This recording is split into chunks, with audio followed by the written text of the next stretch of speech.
Back here with This Week in Big Sky Basketball. Someone familiar to the Big Sky in the house, Tony Parks. You've been at this tournament for a while, less than a month until Starch Madness takes Boise. What's your favorite part of heading up there every year? I think getting up there, you can feel the energy, the enthusiasm, the excitement. I mean, right when you get there, you can feel that it's one and done. You can feel that the season has all come down to this, and you have to be at your very, very best. And everybody feels that way, from coaches to the staff there with the Big Sky, the players, obviously.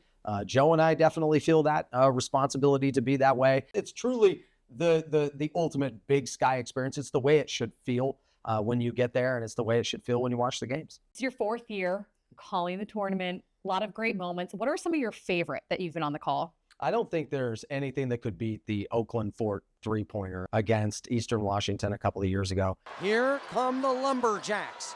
No timeouts. Jalen Cone wrapped up. Fort for the win. Got it! Oh, my.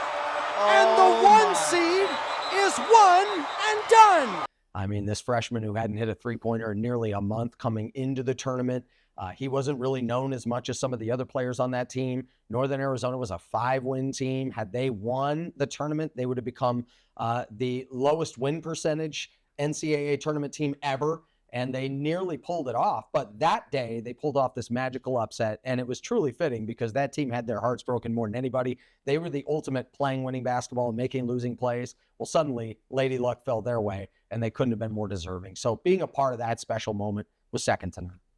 Talk about that NAU run. Perfect segue. The 7 to 10 teams have had great success in recent years. Montana State won last year as a 5 seed. Which team in the middle of the pack on the men's side do you think will be the most dangerous threat down the stretch in Boise? Well, once again, I think it's Montana State. I hate to just say that because they won it last year, but Coach Logie's ability to coach so well and help his team be the very best when they need to be, there's nothing like that. And Coach Payne, who was great with player development, he showed that obviously with John Olmstead last year. And so you really are keeping an eye on them going, hey, never count this team out. Other than that, I think Idaho State, with their ability to rebound so well, they're the second youngest team when it comes to lack of Division I experience, 17th lowest in the country, but they play hard, they play together, they're so well coached.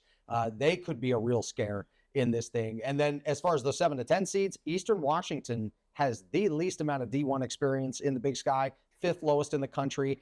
But all of a sudden, they suddenly have the second best defense in terms of defensive efficiency, number 1 in defensive effective field goal percentage. Dan Monson, 28 years in doing this, couldn't think of a better guy to coach a team in that situation.